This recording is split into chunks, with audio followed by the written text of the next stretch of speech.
মানুহে চব বুজি পায় যদি শান্তি যদি আহিছিল প্ৰায়তো তৰুণ গগৈদেৱৰ দিনত আহিছিল তেওঁ স্থানীয় নেতৃত্বক বড়ো সেই নেতৃত্বক সেই সময়ত সন্মান কৰিছিল আজিৰ তাৰিখত হিমন্ত বিশ্ব শৰ্মা ডাঙৰীয়া কোনো স্থানীয় বড়ো নেতৃত্বক সন্মান নকৰে তেওঁ দুইটা দলটোকে ৰিম'ট কণ্ট্ৰল যোগেদি চলাই আছে তেওঁ দুইটা দলকে তেওঁলোকে শেষ কৰিবলৈ চেষ্টা চলাই আছে যিদৰে অগপৰ লগত মিত্ৰতা কৰি অগপ দলটোক ধ্বংস কৰিলে একে তেওঁলোকৰ চিন্তা UPPL আৰু BPF লৈ সেইকাৰণে ৰাইজে বুজি পাইছে UPPL আৰু BPF-ক ভোট দিয়াটো মানে হিমন্ত বিশ্ব শৰ্মা ডাঙৰীয়া ভোট দিয়া আপুনি ভাষণত কৈছিলে যে অসমৰ নাগৰিকসকলক তেখেতলোকে শ্ৰেণীবিভক্ত কৰিছে প্ৰথম সেয়া হ'ল তেওঁলোকৰ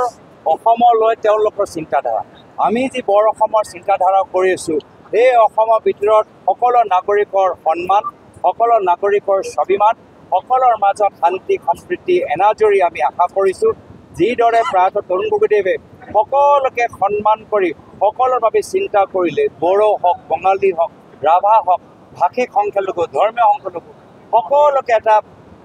মিনি ইণ্ডিয়া যোগেদি অসমখনক 15 বছৰ এটা বন্ধুত্বভাৱে বান্ধি ৰাখি সকলৰ উন্নয়নৰ বাবে চিন্তা কৰিলে সকলৰ সমান কল্যাণৰ বাবে চিন্তা কৰিলে এই তৰুণ গগৈদেৱৰ মডেলটো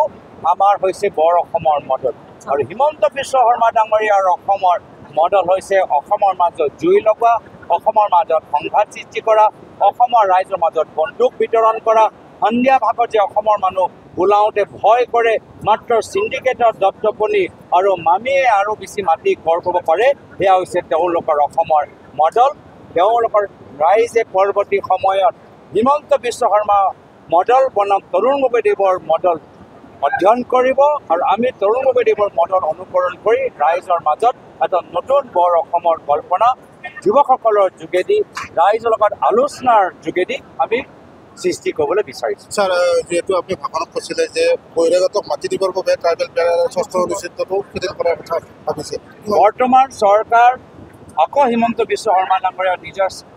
চকী সুৰক্ষিত কৰি ৰাখিবলৈ মুখ্যমন্ত্ৰী হৈ থাকিবলৈ ভাবিছে যে আদানী আম্বানী পতঞ্জলীক মাটি দিলে তেওঁ সুৰক্ষিত হৈ থাকিব সেইকাৰণে ট্ৰাইবেলসকলৰ প্ৰায় 40,000 বিঘা মাটি এই বড়ো ৰাভা আমাৰ কাৰ্বি ডিমাচা সকলৰ মাটিৰ ওপৰত তেওঁলোকৰ চকু সেইকাৰণে ট্ৰাইবেল হেল্থ ব্লকক সন্মান নকৰে সেইকাৰণে স্কেডিউলক সন্মান নকৰে সেইকাৰণে বাগিচা মানুহক উচ্ছেদ কৰিছে সেইকাৰণে খিলঞ্জীয়া মানুহক উচ্ছেদ কৰিছে